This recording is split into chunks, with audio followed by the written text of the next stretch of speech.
There we go. Now you are. Now I'm on. Good afternoon, everybody. Welcome. My name is Ellen Hannock. I'm the director of PPIC's Water Policy Center, and really excited to be able to introduce this program today. We've got some cool jazz in the background.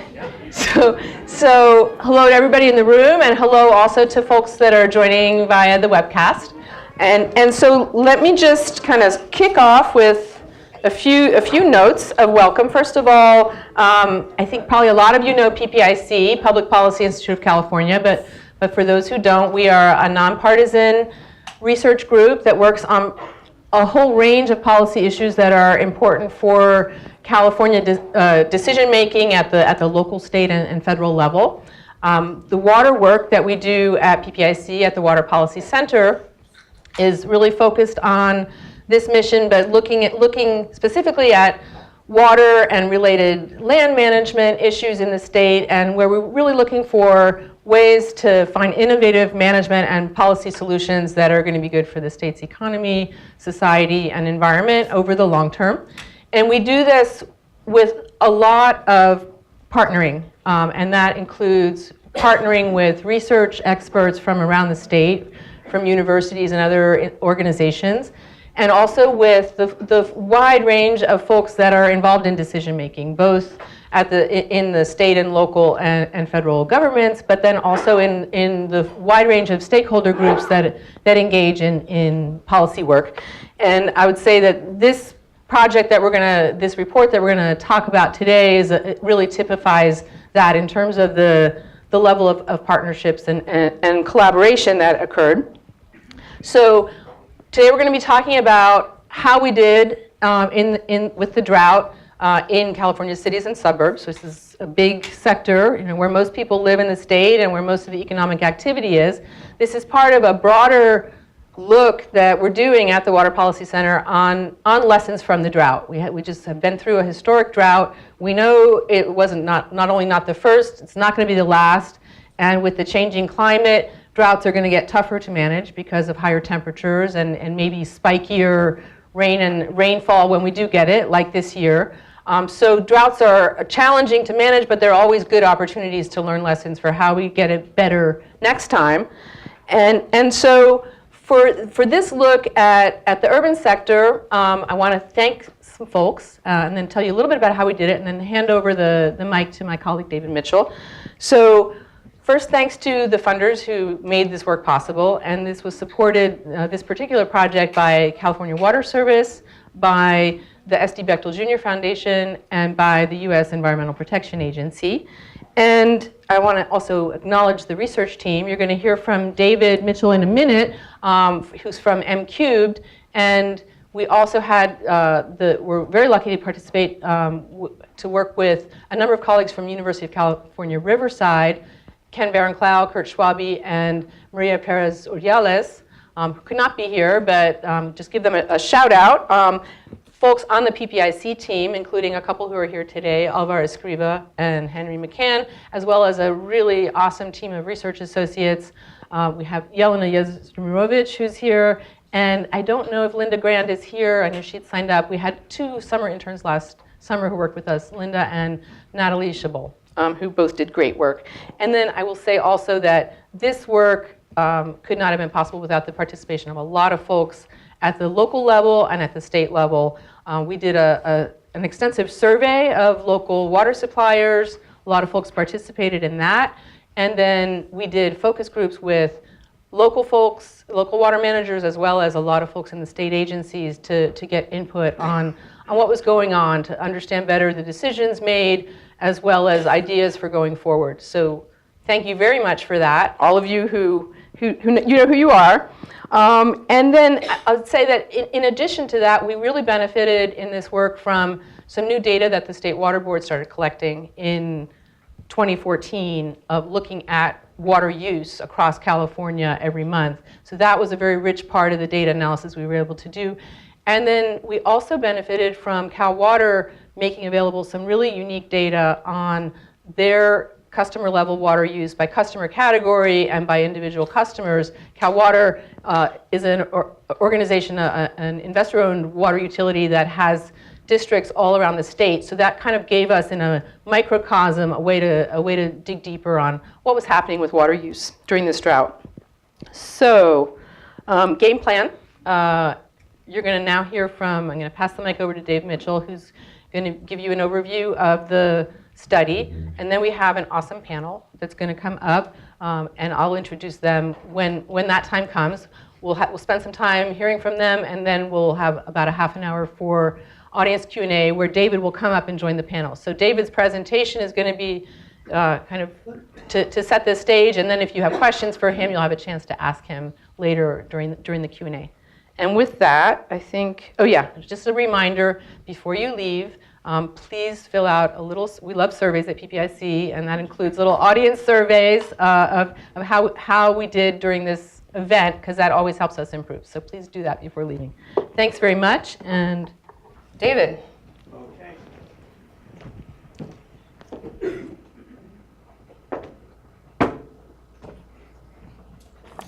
Hi, everybody. So when our report was released, Steve Moss, who's a principal in my firm, emailed me and he said, "Hey, glad to see you're now part of the resiliency industrial complex."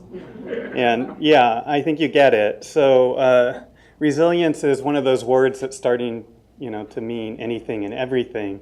So we want to be clear what we mean in our report about urban drought resilience. And what we mean very simply is it's the ability of a region to weather droughts without significant social or economic disruption.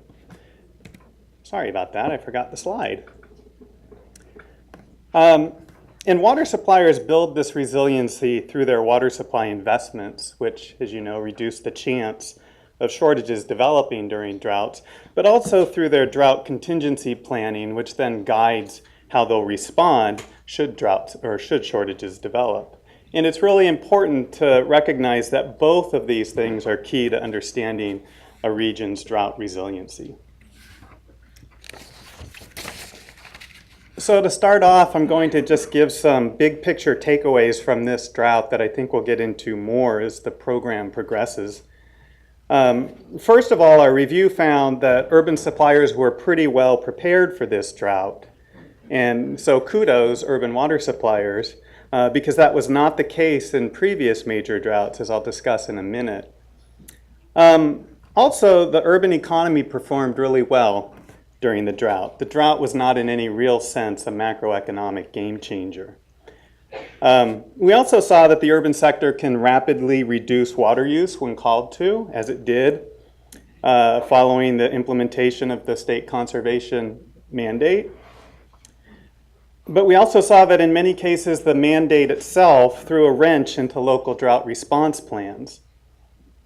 And that created uncertainty about state and local roles managing drought.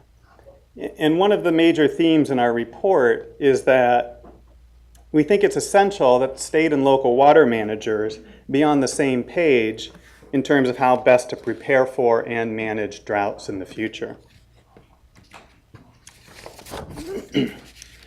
So what I'm going to do is first talk a bit about the lead up to the drought, and then I'm going to discuss state actions and local responses during the drought, and then I'll conclude with some lessons for the future. So the lead up to the drought is important because there have been a lot of changes since our last long drought, which was in 1987 and ran till 1992. And these changes have made the urban sector more resilient in this latest drought. So, like I said, urban suppliers were in pretty good shape this time around, but really that was not the case in 1977, and it still wasn't the case in 1987 to 92. As we document in the report, these droughts were really wake-up calls for urban water suppliers, and they prompted major investments in supply and demand management. By some estimates, over $20 billion has been spent in drought resiliency since 1992. And in large part, that's why urban suppliers were in such a different situation this time around. So none of them wanted to have this photo opportunity, which is an engineer standing atop the emergency pipeline supplying water to Marin County in 1977. That's really not how you want to manage a drought. My sister-in-law lived in Marin, and she's got a lot of horror stories from 1977. So the state was a partner in this transformation too, and most notably by standardizing urban water planning requirements, but also by adopting efficiency standards and facilitating water trading and supporting local investments in supply and storage through water bonds. If we look through the history, we'll also see that state policy emphasized local development and execution of drought response plans, including when and how much to ration during drought. And it did this, we think, because it recognized there's no way a state as big and as geographically diverse as California, there's no way for the state from Sacramento to be in a position to know better than local managers what local conditions are and how to respond. So let's briefly review state actions and local responses during this latest drought.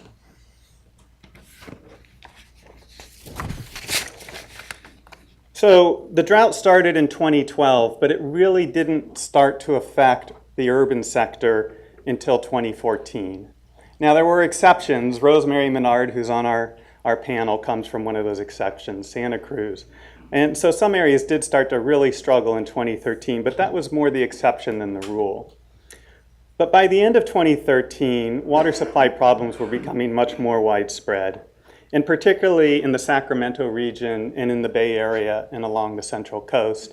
And that's a pattern that we saw in the previous major droughts as well.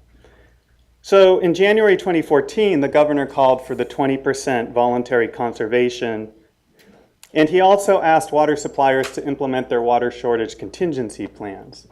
So for those of you who aren't water suppliers, these plans are the way water suppliers manage drought, and they establish typically 3 or 4 stages or 4 or 5 stages that are aligned to whatever their water supply conditions are, and that establishes what type of cutback in demand they'll ask from their customers.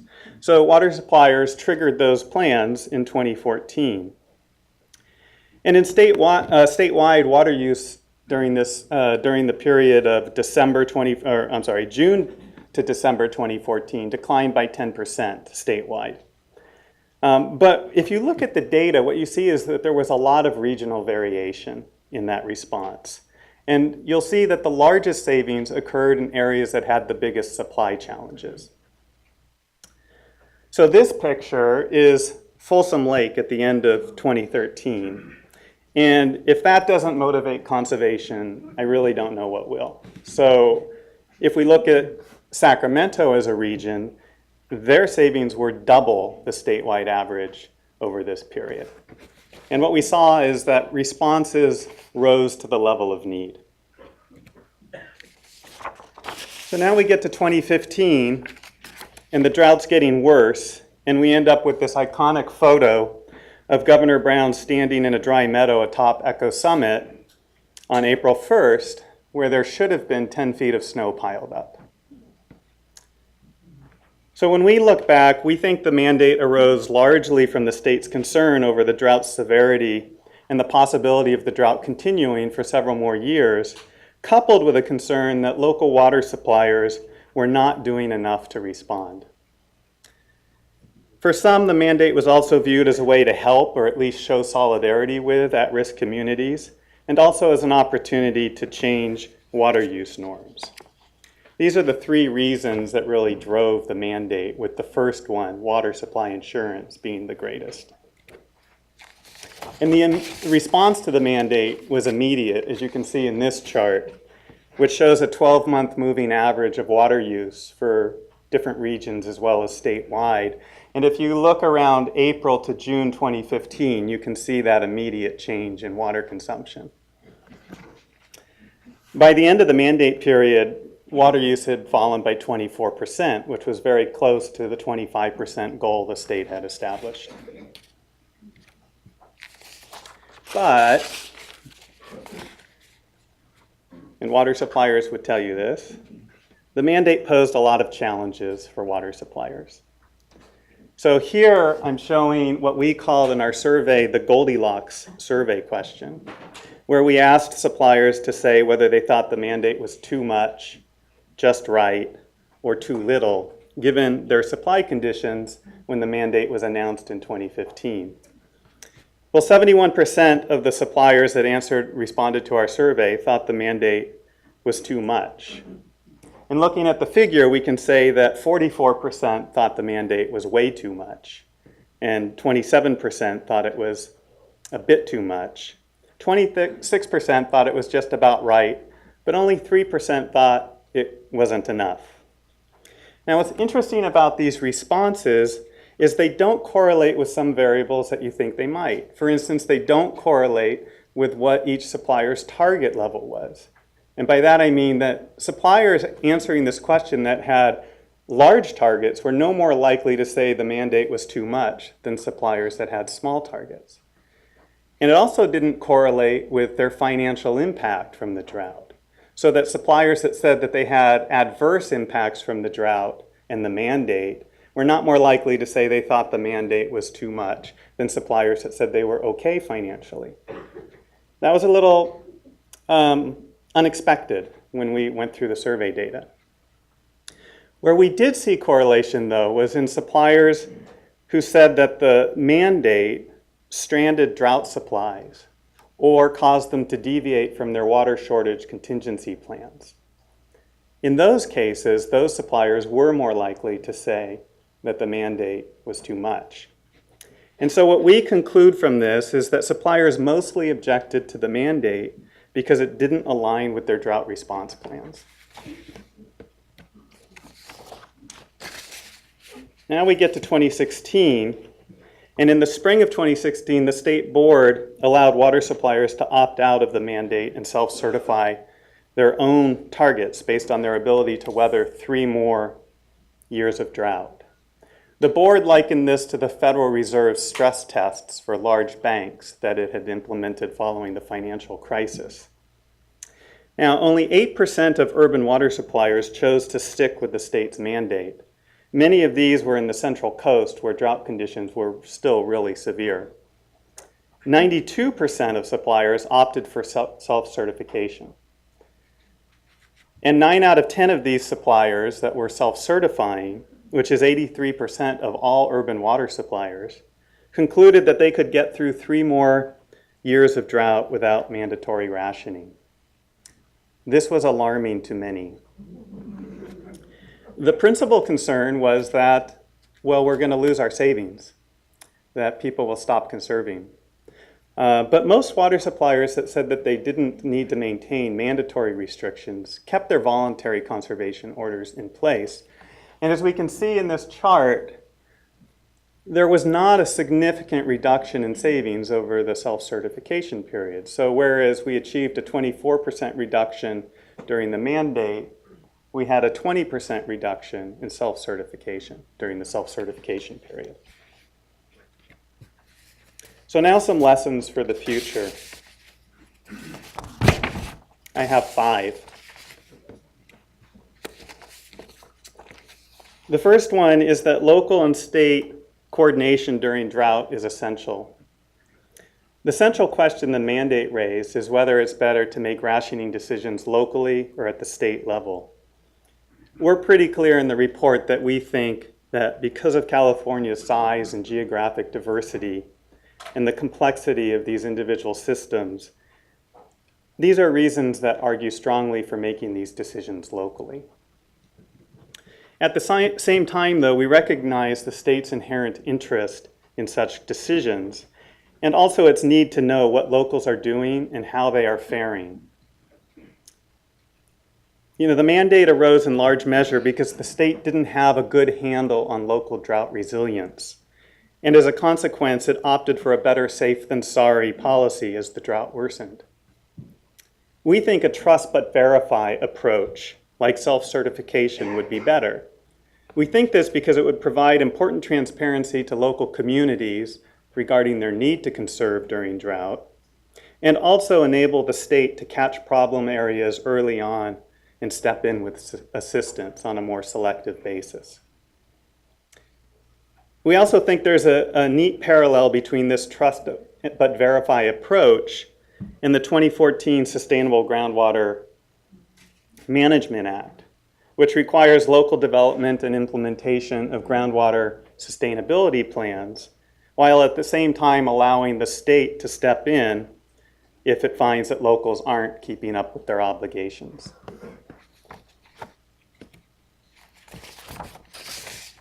So the second lesson is that drought resiliency comes from supply investment as much as from demand management. It's those two components together that create resiliency. And bolstering supply is the first line of defense against drought. And as I've already noted, we've made big strides since the 87 to 92 drought, but given our growing population and changing climate, more is going to be needed. So while local suppliers have the primary responsibility for planning and funding these investments, the state also plays key regulatory roles in terms of defining what's possible, especially in terms of stormwater capture, water recycling, and water trading. The state really establishes the rules of the game. But perhaps most importantly, water suppliers need to be confident that state policy won't strand their investments in the future.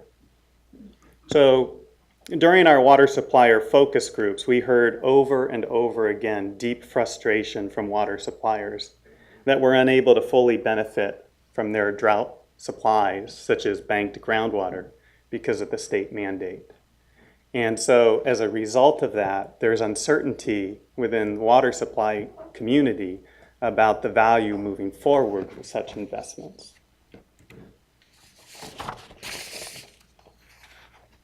The third lesson is that water suppliers need to improve their fiscal resilience during drought. If we were to assign grades to water suppliers for this drought, I think they would all get pretty good marks for their supply planning. But I'm not sure we could say the same for their fiscal planning.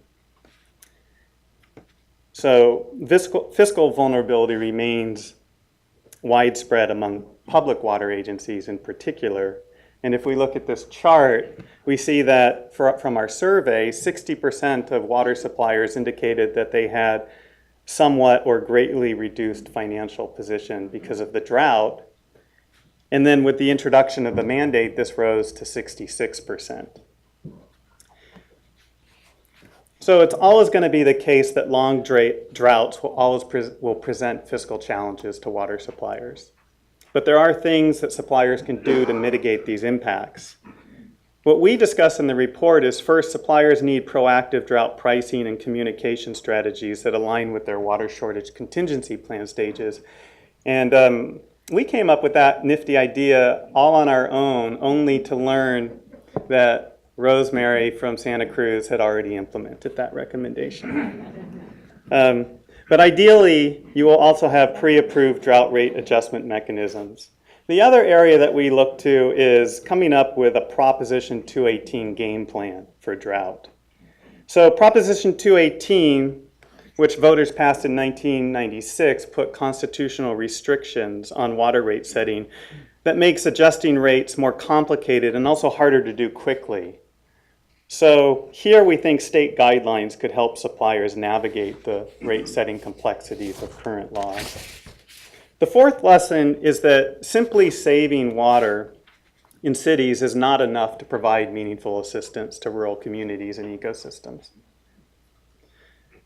And this is where the worst impacts of drought tend to concentrate. So for rural communities, the state needs to provide technical and financial assistance and facilitate consolidation with larger water systems where such opportunities exist. This is a picture of East Porterville, where the state has stepped in and is connecting it to Porterville and bringing safe drinking water to this community for the first time. In terms of watershed health, the state likely will require a range of actions, including identifying priority habitats and developing enforceable drought flows, and acquiring environmental water during drought through trading. These are all issues that are going to require state leadership. The last lesson. So presently, it's just a fact that a large fraction of urban drought reserves comes from water applied to landscape. During droughts, this water is repurposed to more essential uses, and that's what mitigates the economic impact in urban areas. You can see this clearly in the chart, which shows how the normal landscape-related seasonal increase in demand, which you can see very clearly in 2013, was greatly reduced in 2015 when water users stopped watering their lawns and gardens. An analogy might be a camel. It's easier to get across the desert when the hump is full than when the hump is empty.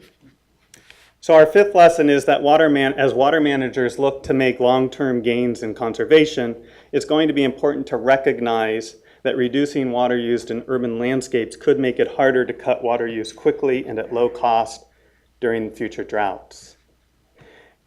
Now, of course, if the water wrung from the landscape is in some way saved for drought, then drought resiliency will be preserved or maybe even improved.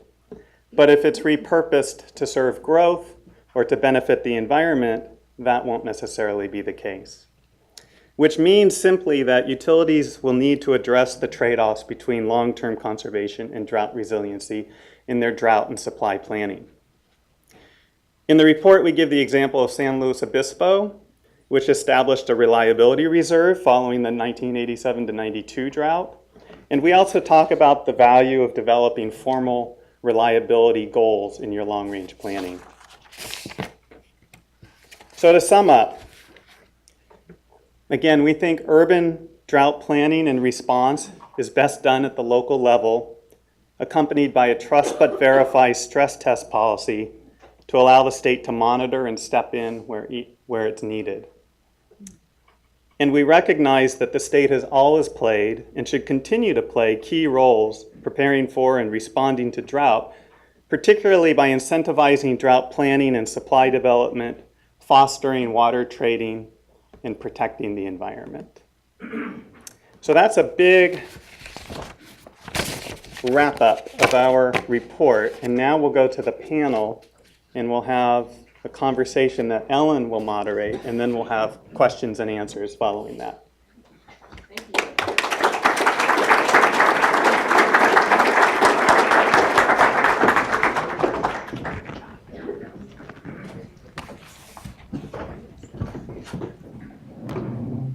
So I have the fun job of introducing this great panel. And I'm just going to start right next to me with Wade Crowfoot, who is wearing, you're wearing two hats in this panel. Wade was the governor's office drought point person during, basically until last summer, right? So during this whole period that David described. So hoping he's going to be able to share some thinking from that perspective. But Wade is now the CEO of the Water Foundation, which is an organization that is really promoting good water management across all different aspects of California society and sectors. So I'm sure he has some thoughts about ways to go forward based on that as well. And then we've got Rosemary Menard, who is a veteran water manager, but a relatively new manager in California, came to Santa Cruz to manage that system in January 2014. So right there at the beginning. Good timing. She really picked it well. And then we've got Tommy Escueda, who is from Fresno's water system, public utilities director there, who came to us from Soggy, North Carolina, also in 2014, so we're going to get to hear from them about their experiences grappling with the drought in their regions, and sort of from the perspective of local managers, and Wade sort of from a state perspective. And I asked to sort of kick things off for each of them to give a few minutes of just kind of what their takeaways are from what they lived through.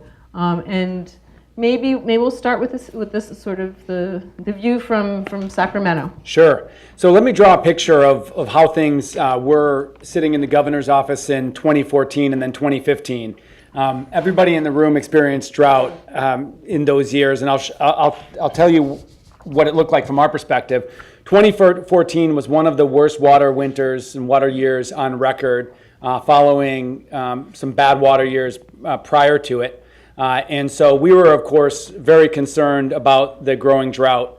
As David mentioned, the governor called for this 20% voluntary conservation, turning on the water shortage contingency plans, et cetera. Well, things got a lot worse by 2015. Major national, international focus on the California drought, termed the worst in modern record. President Obama visits the Central Valley. The FEMA director comes out to meet us. We are holding emergency meetings on a weekly basis, dealing with scores of small water systems that are within 90 days of running out of water. No understanding when the drought will end. A lot of policymakers had a chance to get to Australia during that time, and the one lesson that I heard conveyed back from those who went is the Australians wish they would have taken their 12-year drought more seriously earlier on. They call it the millennial drought in Australia. So from our perspective, or at least I'll speak for myself, from my perspective, we were staring down the barrel of an unprecedented drought, unclear on how long it would last. Obviously, supply issues were most acute in California's very small water systems. Most of you know that California has over 7,000 water agencies. So we're talking today about the 400 largest ones. But it's a highly decentralized system of systems. But we were also working with communities that you've heard of, like Willits, like Santa Barbara, like several in the Central Valley, large communities that were actually very concerned about their near-term availability of supply. So given that, and given the declaration of emergency and the sort of the threats to human health and safety, really was, you sort of premised the 20% voluntary reduction and then ultimately the mandatory reduction. What I find remarkable about the drought is the heroic action of Californians across the state. Stepped up and reduced usage by almost 25%. And what's interesting is that when we moved to the stress test, and when the Water Board moved to the stress test later in the drought, there was widespread criticism of the state for taking its foot off the gas and for being imprudent while the drought still happened. So even today, I think the Association of California Water Agencies just did a survey on conservation, and Californians get it, and they were ready to step up and conserve. So I would argue that there's a lot of good lessons learned from the drought, and the benefit of hindsight and some really smart people, I think, gives us a lot of good lessons learned moving forward. But I do want to, as we unpack this issue, talk about really the strengthened understanding that local water agencies need to provide to the state about their resilience and about their preparedness. Because I tell you that in 2014, we just did not have confidence that now David has in retrospect that the vast majority of urban water agencies was truly prepared for a 4-year drought, a 6-year drought, an 8-year drought, a 10-year drought. Great. Rosemary. Meanwhile, in Brigadoon, over the Santa Cruz Mountains, we have a very small reservoir. We're a surface water system in a county that is basically entirely served by groundwater. Most of our groundwater agencies are, much more resilient, at least to the initial year or two of a drought, even though the groundwater basins have been drawn down and are certainly subject to a lot of work coming ahead under the Sustainable Groundwater Management Act. But our reservoir was really in bad shape beginning over the winter of 13-14. I arrived on the 27th of January. On the 3rd of February, we had our first Water Commission meeting as a advisory body to the City Council that has been meeting in one form or another since the 1940s. They said, do not fuss around with this. Don't be talking about voluntary conservation. You should go to rationing. And so by the end of February of 2014, the council had approved a rationing program, and we had rationing in place on the 1st of May. It was the first of 2 years of rationing. Our goal was really, like everyone else is in California, looking at reservoir storage, which for us is the sort of lifeblood, the thing that backs us up and keeps us going through a dry winter, which we'd obviously had in 2013-14. As we went through that system, or that year, we saw tremendous cutbacks by our customers, more than 25%. We were already on a low base. Santa Cruz is one of the lowest per capita water uses in the state. And we certainly saw going into the 14-15 year, things were improving for us quite a bit. We were improving reservoir storage. The dry February that happened in 2015 was just like, oh my God, this is not really happening again, is it? Things did balance themselves out. And even though we were in much better shape going into the demand season in 2015 than in 14, we stayed the course and did a second year of rationing and used a lot of those resources to really put us in a very good situation. So even when 2016 came in, we were able to call all clear in spite of what was going on with the state. We're isolated, we have no connections with the state systems, and we were really making our own decisions. But I think the main thing I want to comment on that David's talk really pointed out to me as a really clear place where we have a tremendously committed community relative to conservation. It's been part of the ongoing program there for a long time. They respond very nicely when you ask them to cut back. We haven't done anything on water supply augmentation in more than 50 years, and that is really what's the other side of the coin that we haven't dealt with. That's really our challenge, is to figure out how to supplement our water supply so that we can balance the need for short-term cutbacks with a more resilient supply going forward. Thank you. Tommy Escueda, City of Fresno. I started 3 years ago today. And 2 weeks after I got there, a lawsuit got filed against the city, rescinding all the 218 work that had previously been done. So basically start over on your rate plan. The rate plan was about drought resiliency. 2 months later, we went to mandatory 2-day-a-week watering. In Earth's version of the surface of the sun, which is Fresno, it gets very, very hot. And we told people we were going to go to 2-day-a-week watering.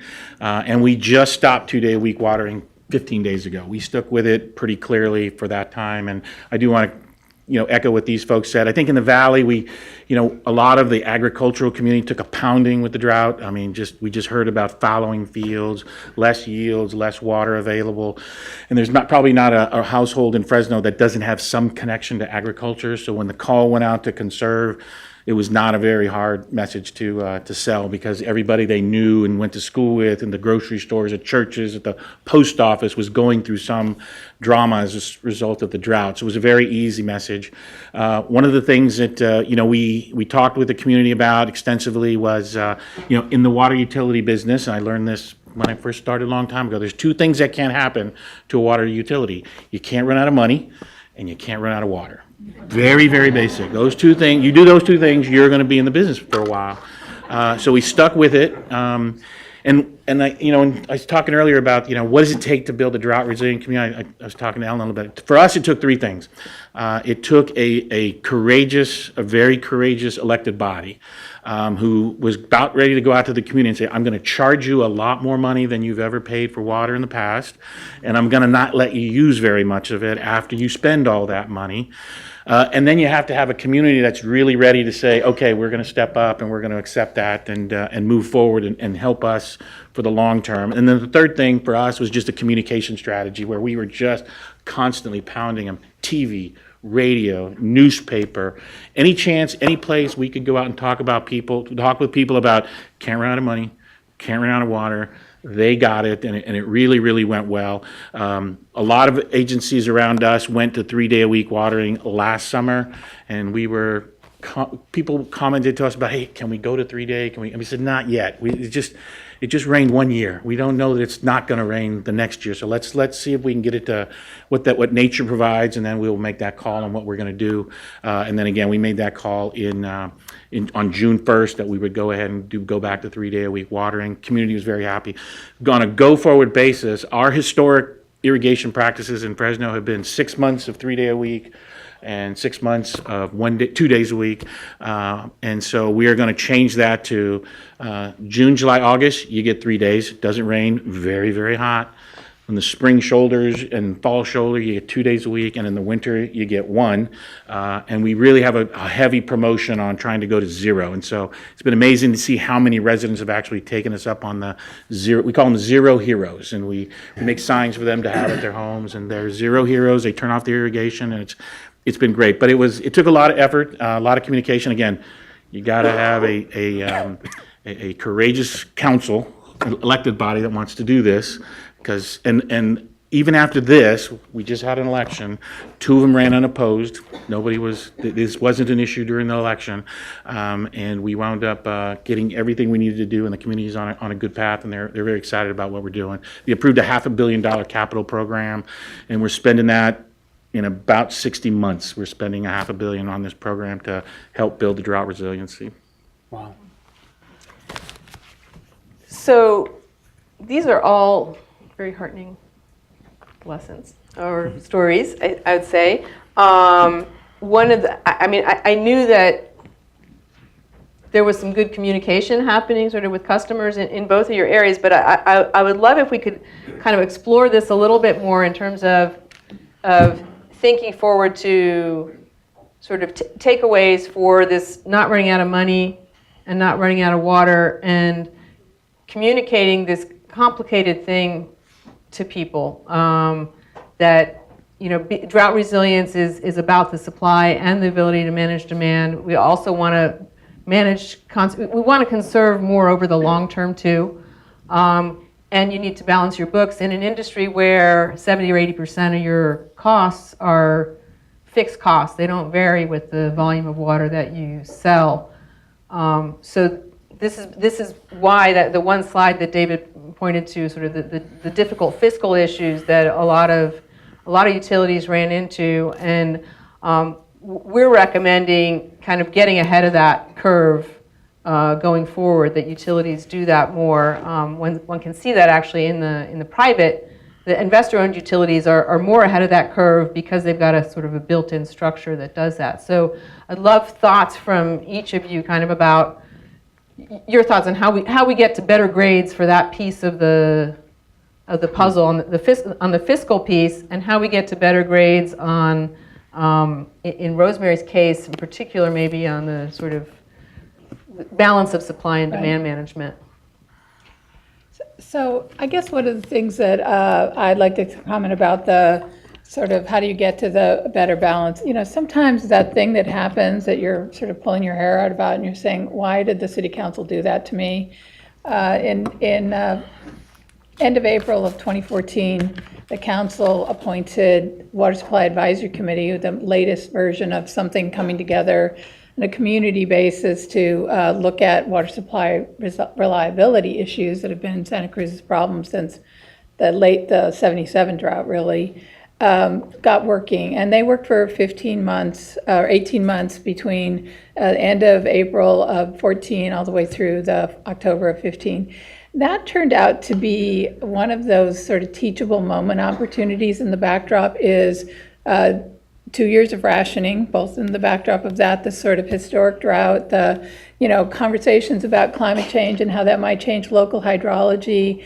Things that would have been much harder to sort of put out there and have people get their heads around became much more relevant. And it was also an opportunity to take a really solid cross-section of representatives of our community, 14 people from very different points of view, and educate them about what it takes to make a water utility run. And I think that where we got to with respect to some of the actions we needed to take with respect to emergency rate increases, drought cost recovery fees, which we put in place in 2014, and they maintained all the way through the end of June last year. These were things that we were doing to sort of get ourselves in a financially better situation. Simultaneously, we did a 10-year financial plan. We did a cost of service study and a 5-year rate increase. We built into our rate increase, triggered, once we establish whatever level of our plan we're going to be doing, our water shortage contingency plan we're going to be doing when we do our forecast in the spring, then that triggers an automatic implementation of a fixed fee charge based on meter size that goes into effect.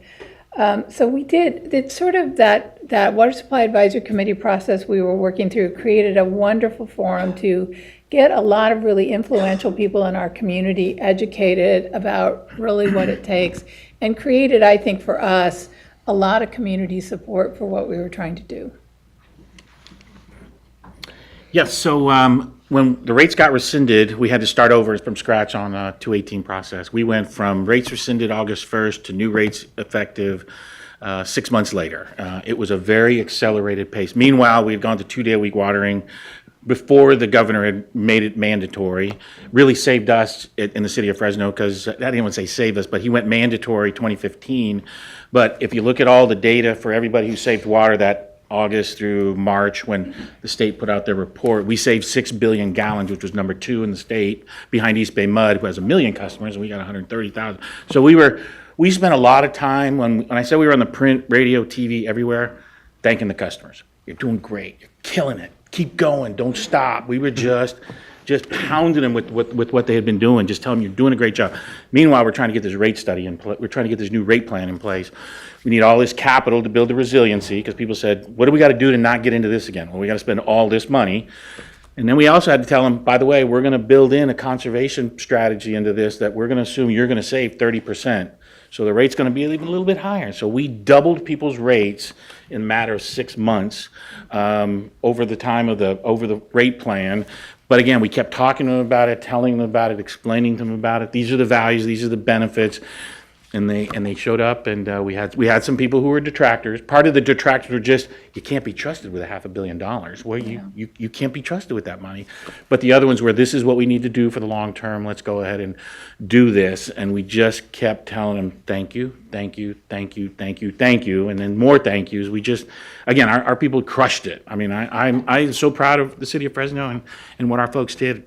It was amazing to me. And then they approved the rate plan. So it was like, okay, we're gonna get this done. We're gonna get to take this care. But you had to build in that conservation strategy into it.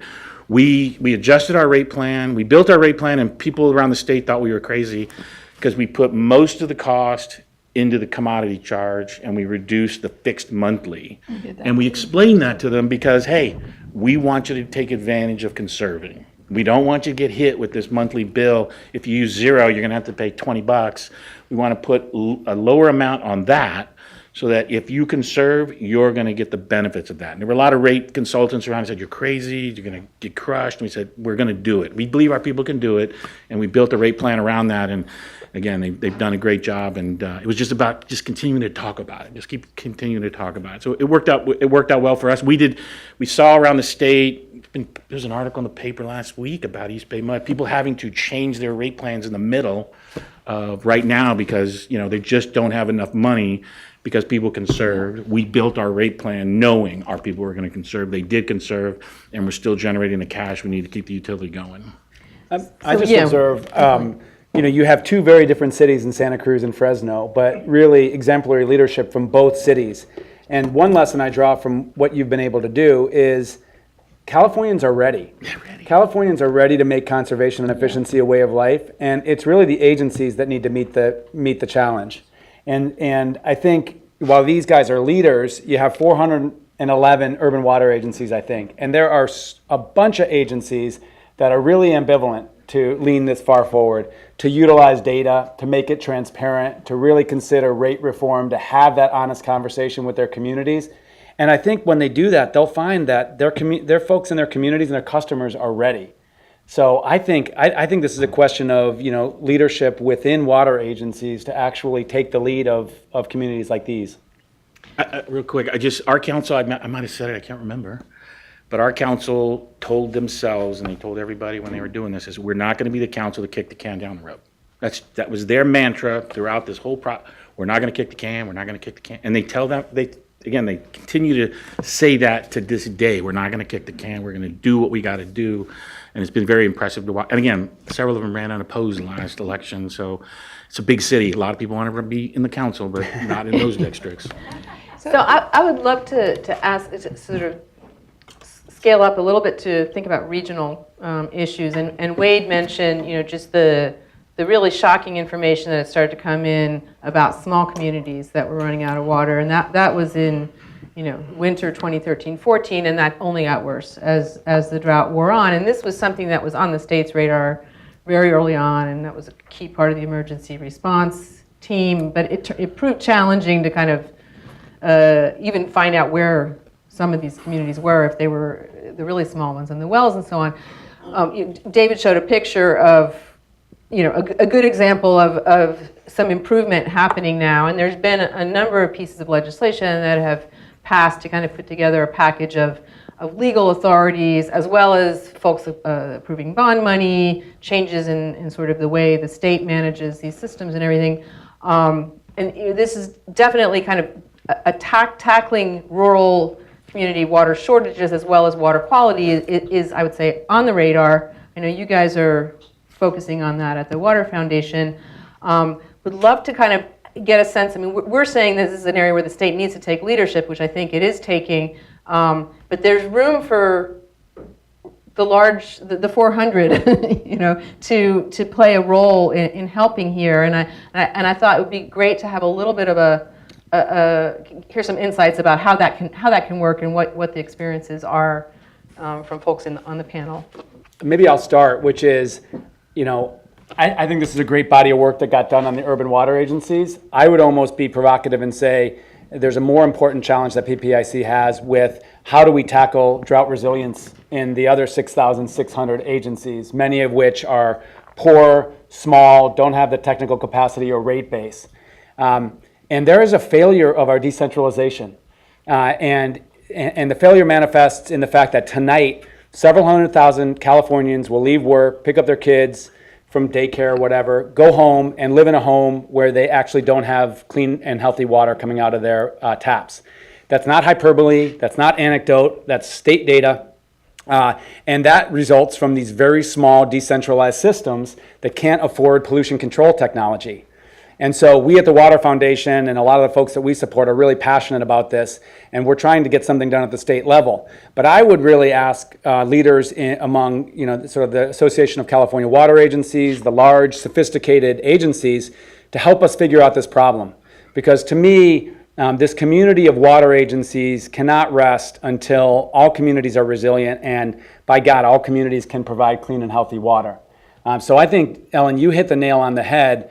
Which is how do we resolve this problem? David pointed out consolidation, and consolidation where it's either voluntary or forced, that you require small systems join larger systems. That's helpful, but that is very slow moving, and we're talking about hundreds of water agencies that are in crisis, and that's a very legalistic process, takes some time. So to me, if we're going to lick this problem, it's partially about consolidation, but it has to be about something else. I guess I would add a couple of things and take a slightly different tack at it. And maybe the Fresno experience also would relate to this.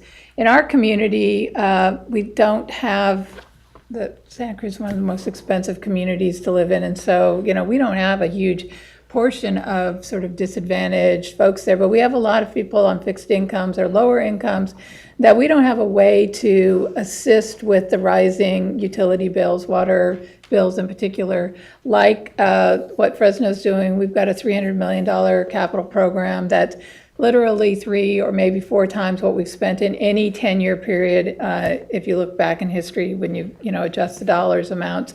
That means rates are going up. They're going to keep going up. We have people in our community who literally can't afford to cover the cost, and particularly the infrastructure reinvestment, which we have a desperate need to reinvest in our backbone water infrastructure.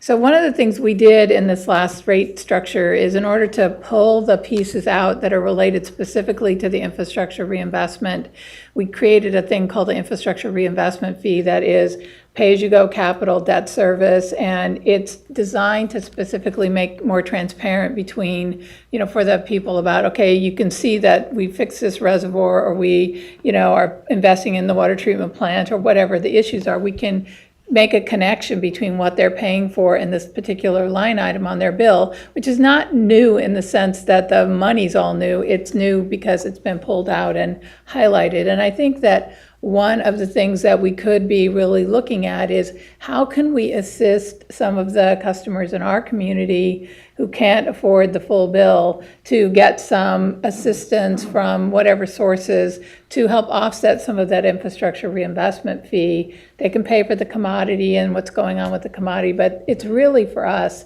that fee is going from, maybe 10% of the total bill to, by the end of the 5-year period, maybe 30% of the total bill, and by the end of the 10-year period, maybe 60% of the total bill.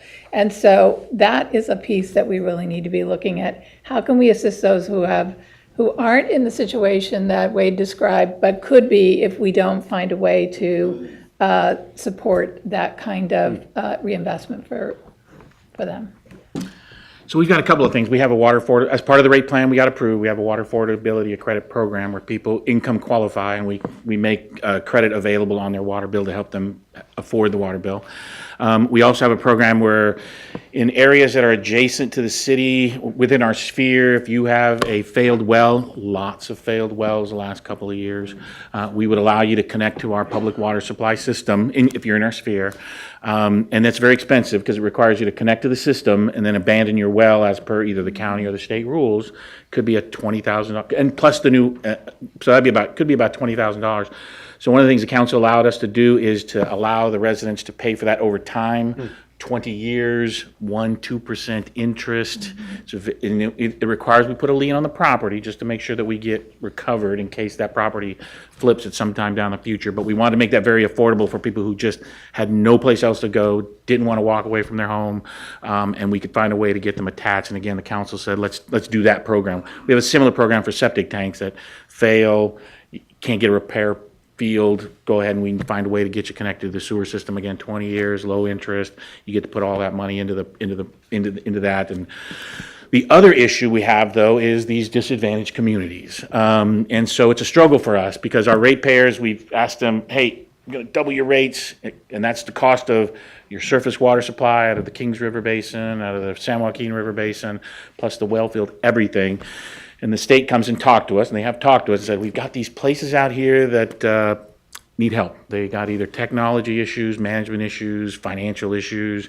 Would you be interested in consolidating? We said, sure, but how are we going to get the water? How are you going to replace the water that we've got to make available to them that our ratepayers paid for and keep us whole? Because in Fresno, we are in the Sustainable Groundwater Management Act, we are a high priority basin for corrective action. We're like, if you were looking at grade school grades, we're number 21 in the state bad in terms of overdraft, which is not where you want to be, but that's where we are. So we've got to correct for that. So everybody that we would connect to the system that's outside our sphere, that's going to be surface water we've got to replace as we make that. So that's the discussion we're having in the state is how can you help us with entitlements or allocations or something to backfill that water supply. And that's the dialogue we're having right now. We know the state can show up with cash. They can build pipes, they can build pumps, they can install the meters, they can do all that, but they haven't found a way to print water yet. And that's the part we're trying to figure out. How do you print water and say, hey, this is the allocation we're going to give to you so that you can make these people whole. So that's the struggle we're having right now, is trying to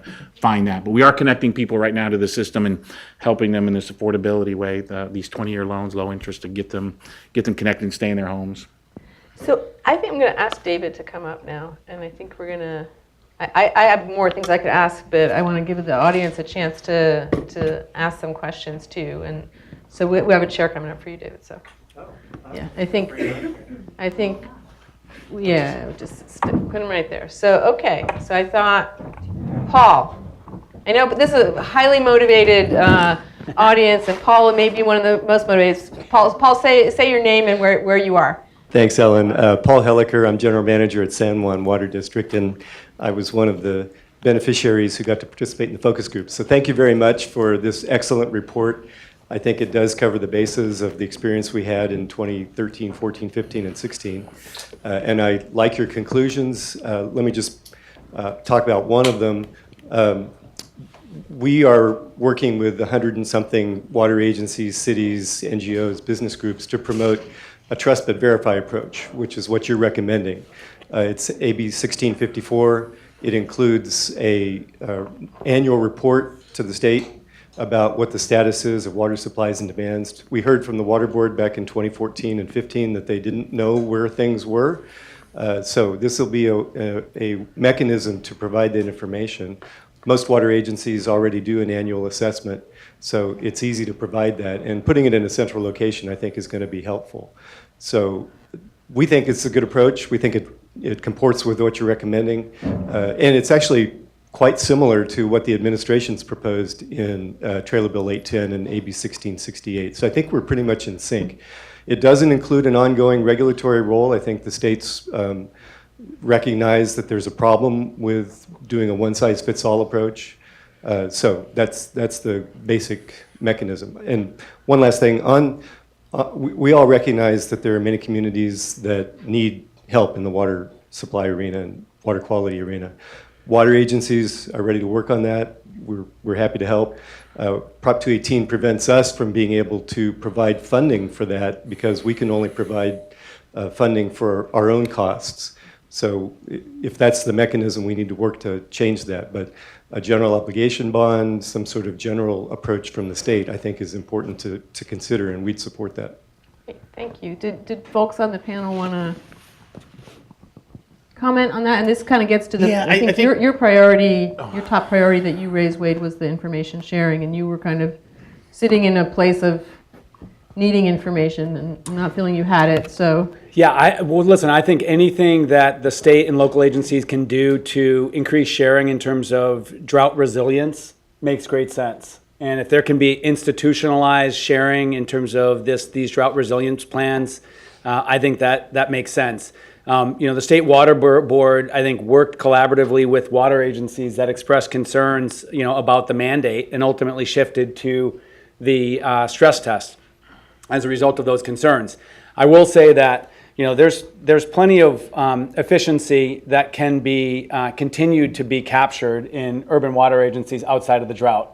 I took my dog for a run in the East Bay of San Francisco Bay Area today, and I, ran by at least 5 to 10 small streams, going down the block because people overwater their lawns. We can have the lawns and the outdoor plants that we want in California while avoiding water waste. So we're supporting an effort by Governor Brown to really, truly, rid California of this water waste and make conservation a way of life. And I do think that's somewhat separate from drought resilience. And then lastly, I would just say on the drinking water, really appreciate Paul's point. I would just note that part of the challenge with these small systems with drinking water is they have capital upgrade needs, but they also have operations and maintenance needs. So Proposition 1, for example, that was passed included capital funding for drinking water systems, which was very helpful. But ultimately, there needs to be an ongoing source of funding for the operation and maintenance of these small systems, perhaps while they consolidate or while other solutions are found. And the challenge with simply appropriating through the general fund year over year is they don't allow for the financing of that pollution control technology. So that's really why. I mean, it's a tough issue, and it's a resources issue. And if it would have been easy to solve, it would have already been solved because nobody wants this situation in California. But it's a tough situation, but it's partially a sort of an ongoing resource issue. Tommy, did you want to? Yeah, because I was at those early meetings with the state when all the agencies are there and they're, hey, we want to do something different. And one of those things is we want to make you start reporting. And they said what you mentioned, that it was surprised to find that there were some agencies out there that didn't know where they were financially, where they were on their water. Where I was just like, can't run out of money, can't run out of water. How do you not know that? And so and for us in Fresno, every month I'm on a call with the Bureau, making orders for water, knowing what my supply is. Bureau of Reclamation. Bureau of Reclamation. My water supply is and how much I'm going to take that month. And so we're on it every day, and then we report every month because we got to watch it that close. So it was the one size fits all that was really the reaction from some of us was go after the people who aren't doing it, work on them, and for us, let us keep doing what we're doing. We're managing ourselves. We're taking care of it. So I think that was the reaction a lot of us had was there are people who don't know money, water, where they are in the curve. I mean, that was surprising to me, but it was, and they didn't have a mechanism. We found out at those meetings, they didn't have a mechanism to implement rate changes, different stages of drought response. And it was surprising that, so I can understand that there's a need to get after some folks, but to make everybody have to do that, it was a little bit of a surprise. So Rosemary, David, did you guys want to, I'm good. either of you want to weigh in? You good? Or- No, Yeah. let's get into more questions. Okay. With the beard right there. Okay. No, you. Oh, yeah. What? Oh, the other okay, beard. well, Thank you. Two excellent beards. Comedy routine going on here. Microphone. My name is Jack Sanchez. I'm president and founder of Save Auburn Ravine Salmon and Steelhead, and also Friends of Bear River. And I really enjoyed what you folks are saying, but I think that you're really missing what you can really do to long-term prevent a drought, and that's to really emphasize the state groundwater recharging program. What we're doing here with surface water is minimal compared to what we could be doing for groundwater recharging. And if we focus on the groundwater, our groundwater has gone down some places 60 feet in the valley. That means that there's a tremendous area to recharge the groundwater, which would make all of our efforts here minimal. And it would also eliminate, in the age of dam removal, dam building, which is in our area, Placer and Nevada County, a big problem. Nevada Irrigation District is trying to build a needless dam, Centennial Dam, on the second most endangered river in America, the Bear River, according to American River.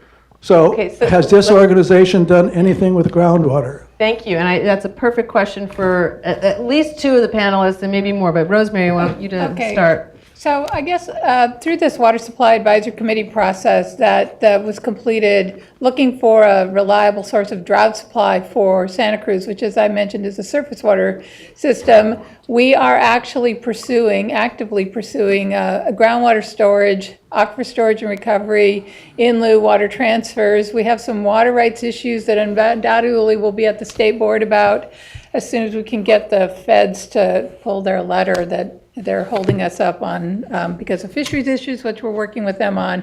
But the bottom line is for Santa Cruz, because we are isolated from all of the other, state water project facilities, our future is in our conjunctive use of surface water and groundwater in our communities, which involve at a minimum of 4 water utilities, the San Lorenzo Valley Water District, Scotts Valley Water District, Soquel Creek Water District, and the City of Santa Cruz.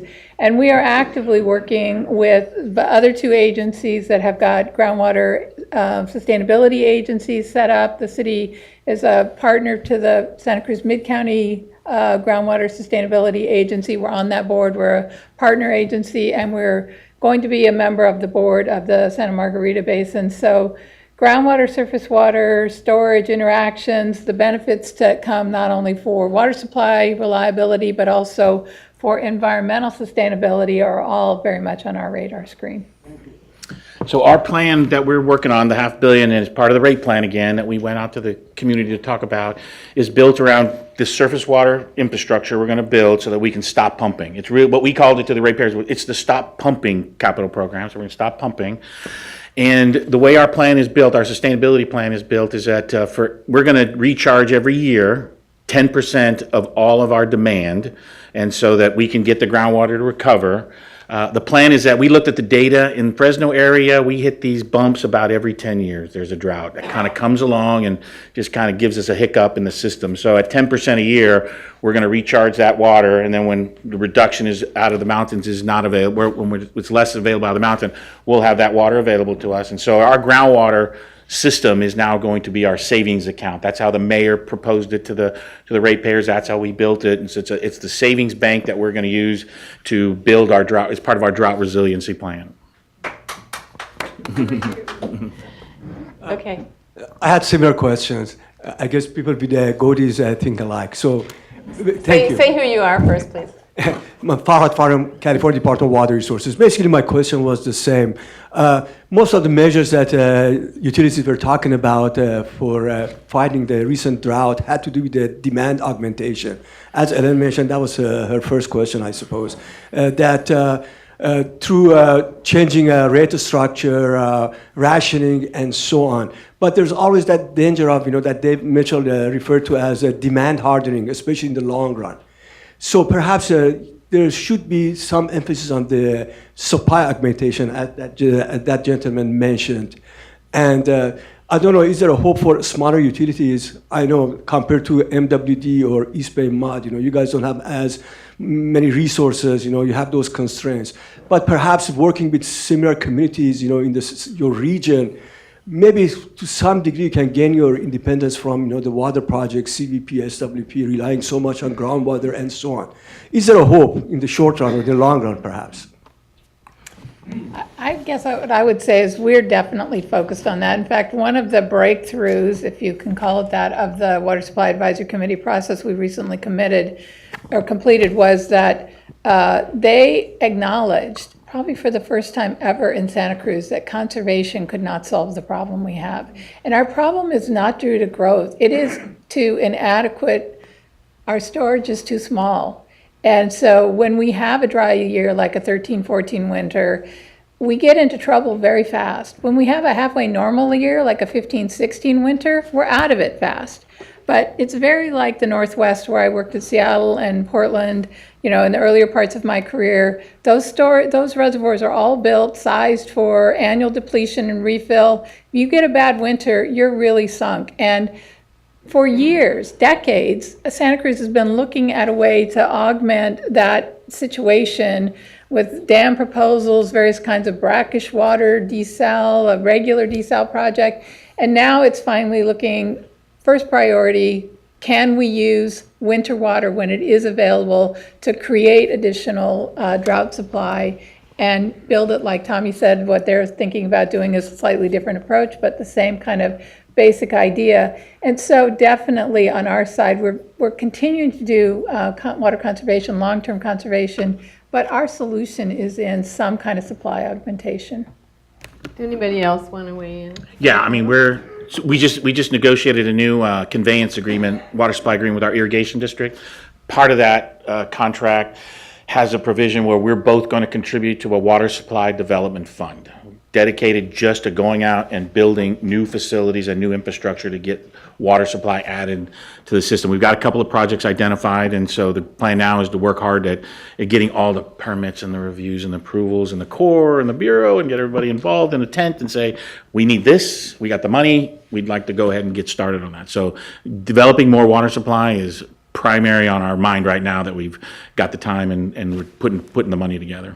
And I would only add that I think the priority should be, augmenting underground water supply.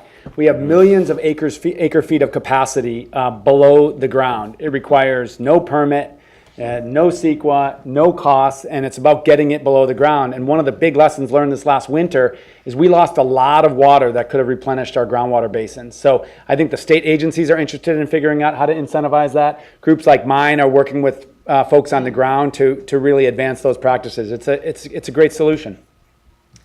Yeah, I was just going to say that I think there is actually quite a bit of reason for hope. I think we've seen quite a bit of change in the last couple decades that we described some of that in our report.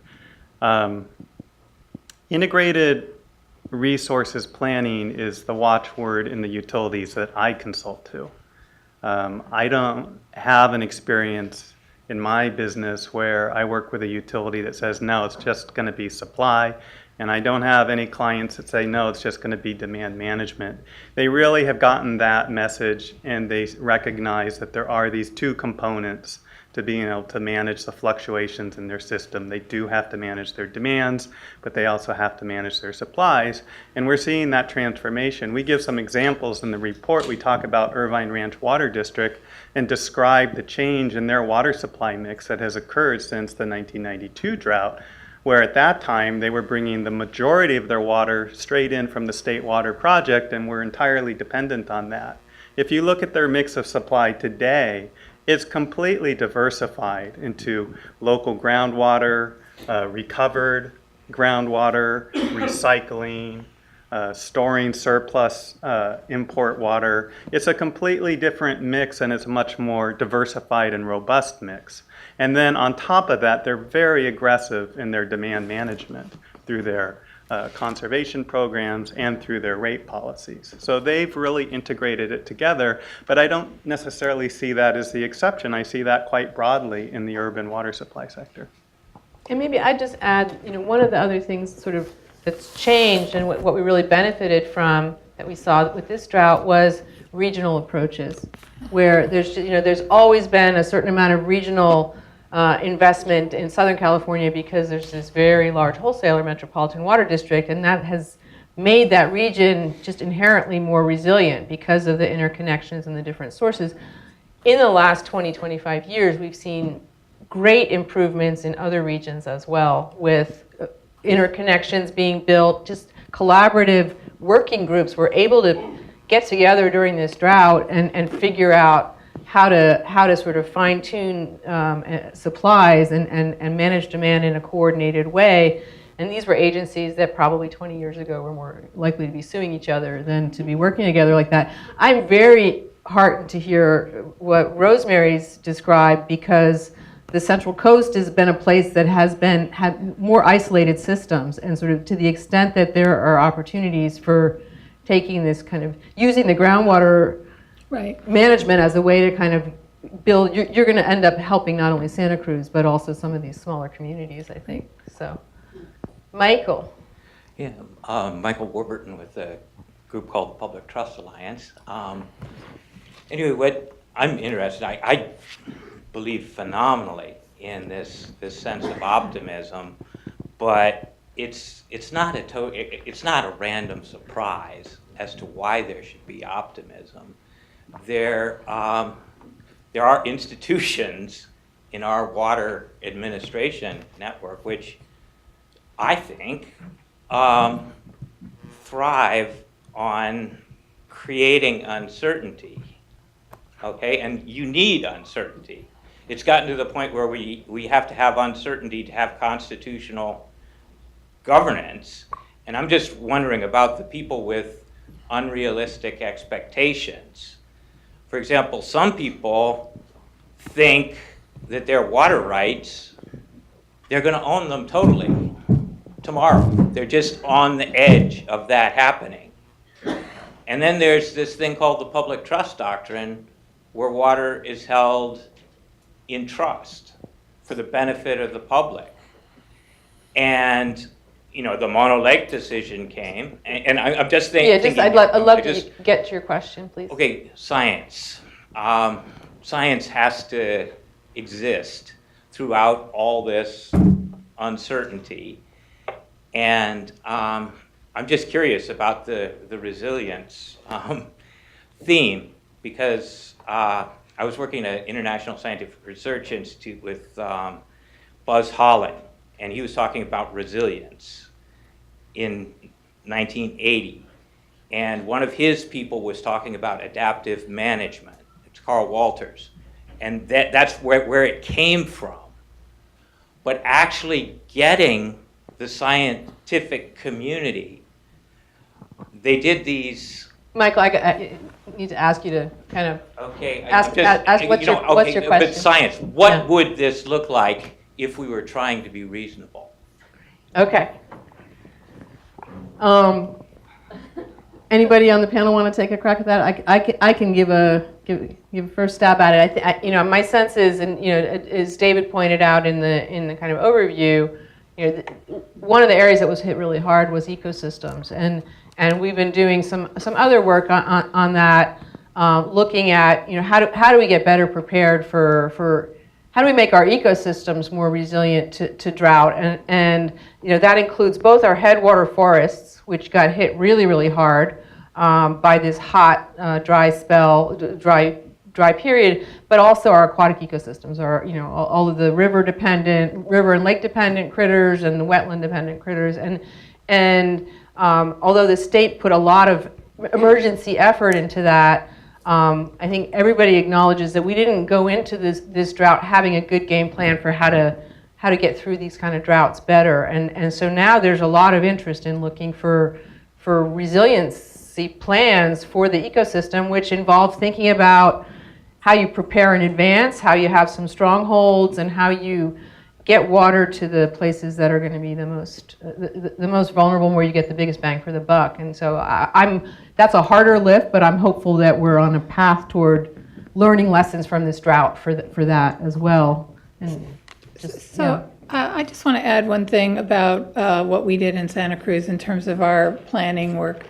We have a really strong environmental ethic in our community, not that other places around the state don't, but we integrated a assumption about fish flows and a strategy that we've been working with the state Fish and Wildlife and also with NOAA Fisheries, NIMS on for a number of years. That is a kind of a share the pain, share the wealth kind of thing. So this year our flows are, because we've had so much water in the system, more water is going down the river for fish this year than is going for water supply. Out of the San Lorenzo River. In other years, it's, the balance is maybe slightly different, but it's really, there is a strong goal that we've adopted and integrated into our planning that is part of why we need additional resources to protect the environmental values and to not just put water down the river, but we also have a fairly strong regional effort that we're working on to do watershed restoration, so that if we are trying to recover coho and steelhead in our system, that we won't just have water in the river, but we'll actually have functioning ecosystem values and habitat diversity and all the things that are necessary to make it work. I guess I would respond. I'm not sure I understood the question completely, but the reasonableness piece. For me, it's the 218 process. I mean, you cannot get in front of people and tell them I'm going to do this to your rates without them really, really digging hard and deep into it and saying, that doesn't seem reasonable, Mr. Escueda. Why are you charging me? Why are you fixing? Why are you operating? Why are you doing those things? So that process for us wound up being we're here. As a community, this is where we want to. That's how we kind of passed in our minds that reasonableness test, because if they didn't like it, they would have sent in the ballots and told us, nah, that's not reasonable. Go back to the drawing board. And that's what happened. When I got there, the Rate Taxpayers Association, Heritage Foundation, everybody came in and said, we're suing you, throw it out. We had to throw it out, and we had to start all over. So it just wasn't deemed reasonable by the community. We got sued, start over. And then when we got to the end, that's reasonable, let's approve that one.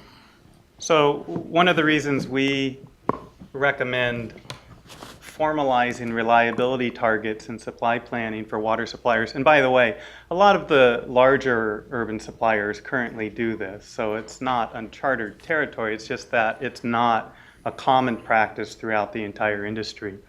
But one of the reasons why we advocate that is because it daylights the inherent trade-offs that are involved in developing resources and systems to be able to supply water on the one hand, and what the impacts and costs are going to be, not just to ratepayers, but also potentially to the environment and to the broader community.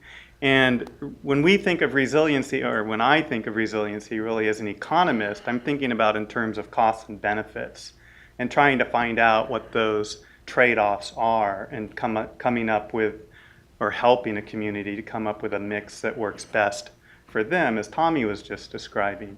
So the value of reliability targets is that it daylight not just investment costs, but also shortage costs. And there will always be an inflection point where the community might say, we can kind of deal with that shortage. Like Tommy said, they're assuming up to 30% reductions in their supply planning.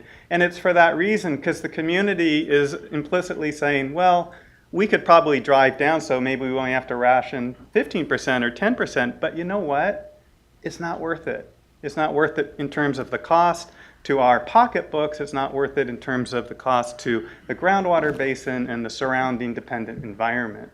And so when you talk about resiliency and reliability, what you're really doing is talking about those trade-offs and how to find the right balance. Last question? Last question. for you, sir. Good afternoon. Dave Brenninger, formerly General Manager of Placer County Water Agency. Been retired a couple of years. Was on the Aqua Board, National Water Board. Really enjoyed your meeting today. I've always followed the PPIC meetings. 2 points. One on finances, like your comment. Other one, I kind of stitched together what I think may have been part of Jack's comment. He stepped away apparently. But Tom, just as you did PCWA a lot of years ago, we came up with ways to identify what are real fixed costs, state and federal mandates. Renewal replacement, pipes, our canals, et cetera, brings in millions of dollars each year, in addition to the capacity that if you use water, you pay, and if you don't, you still have to pay the fixed cost. I'm no longer actively involved, but as I look at 218, knowing fixed costs are costs that you can put your finger to, are like water treatment plant costs. No one would argue with that.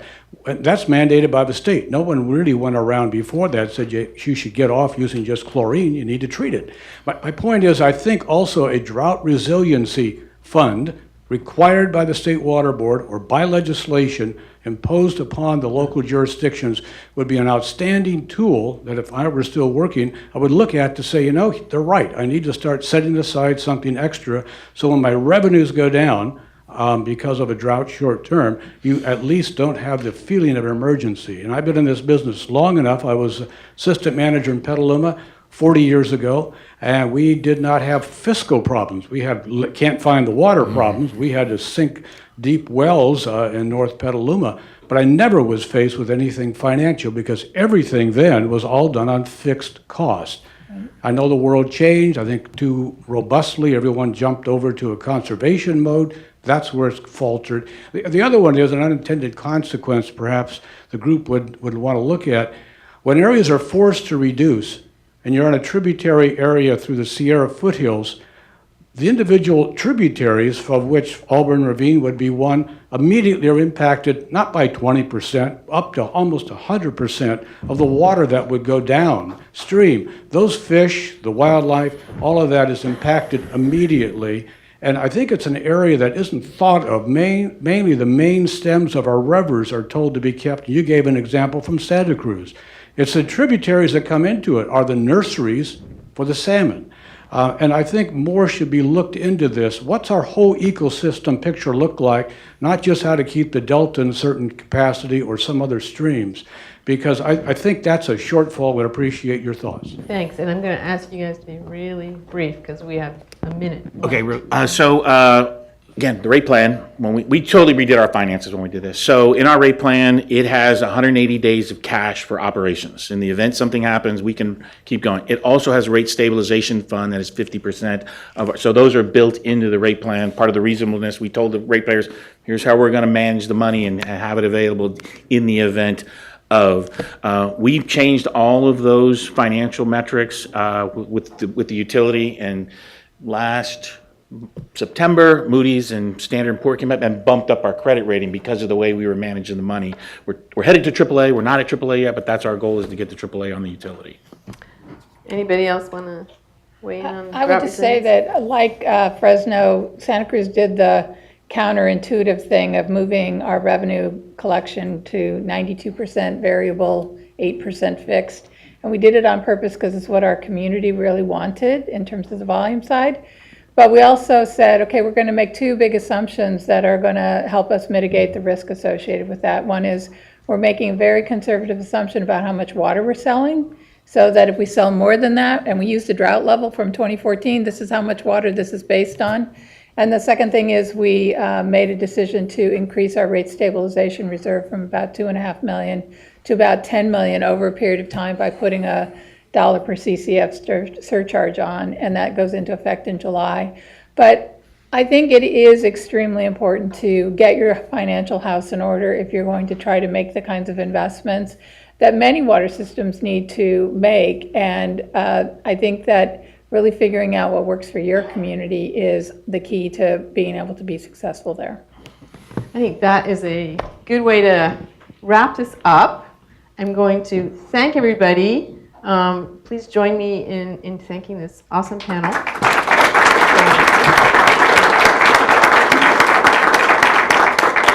And yeah, maybe one last two-word question for you. What, or two or three, what are you most happy about looking ahead, and what are you most, what's the biggest priority moving ahead? In 3 words. In 3 Well, words. I'm happy there are leaders like this. I'm happy there are leaders like this actually locally, because I think that's what it's going to take to be resilient. And I'm most excited to actually work together to solve, some of California's water problems once and for all. When I got to Santa Cruz in 2014, I said to somebody, well, we have no water, we have no money, and we have no plan. And God gave us the water, or it came from nature somehow. We have money and a plan now. So for us, it's recycled water. So that's the next big initiative for us. We've got a $200 million program right now to do recycled water on top of the $500 million. So that's the big next water supply we're going after and develop and make it available. David? Me too? Yep, you too. You're probably glad this report is done, right? Yeah, I'll end on that. I'm glad this report is done. Yeah, let's leave it there. Okay, great. Thank you all, and really appreciate it.